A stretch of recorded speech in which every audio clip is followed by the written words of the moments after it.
நடிகை Soundarya super ஸ்டாருக்கே call sheet இல்ல அப்படின்னு சொன்ன ஒரு நடிகை.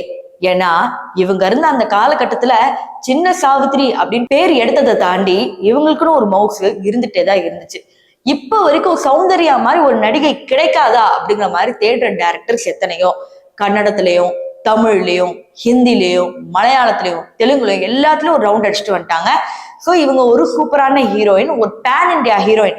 இப்ப எப்படி நம்ம ராஷ்மிகாவை பெருசா பேசிட்டு இருக்கோமோ அப்ப அவங்க சௌந்தர்யா அந்த மாதிரி. ஸோ 90s கிட்ஸோட ஒரு கனவு கண்ணி அப்படிங்கிற ஒரு இடத்த பிடிச்சவங்க. இவங்களுடைய மரணம் எப்ப ஏற்படுதுன்னா ஏப்ரல் 17, 2004. இதெல்லாம் என்ன நினைச்சிட்டு இருந்தோம்னா விபத்து அப்படிங்கிற மாதிரி ஒரு நியூஸ் வந்தோம். இப்ப வரைக்கும் நம்ம அப்படித்தான் நினைச்சிட்டு இருக்கோம். இது நடந்து கிட்டத்தட்ட 20 வருடங்களுக்கும் மேல ஆகிவிட்டது. ஆனா இன்னைக்கு காலையில சிட்டிமல்லு அப்படிங்கிற ஒருத்தர் சௌந்தர்யாவோட அந்த மரணம் விபத்து இல்ல, கொலை அப்படிங்கிற மாதிரி ஒரு ஸ்டேட்மெண்ட்டை வைக்கிறாரு. அவர் எந்த அடிப்படையில இந்த ஸ்டேட்மெண்ட்டை வைக்கிறாங்க, எதற்காக இவ்வளவு வருஷம் இல்லாம சௌந்தர்யாவோட மேட்ரு வெளியே வருது, ஏன் இத்தனை வருஷம் சொல்லாம இப்ப இது நியூஸ் கிட்ட வருது அப்படிங்கிற நிறைய விஷயம் நமக்கு தெரிய வந்திருக்கு. ஸோ இது எக்ஸ்க்ளூசிவ் நியூஸ். இதை நீங்க ஃபுல்லா பார்த்தா தான் தெரியும். ஸோ வாங்க வீடியோக்குள்ள போகலாம்.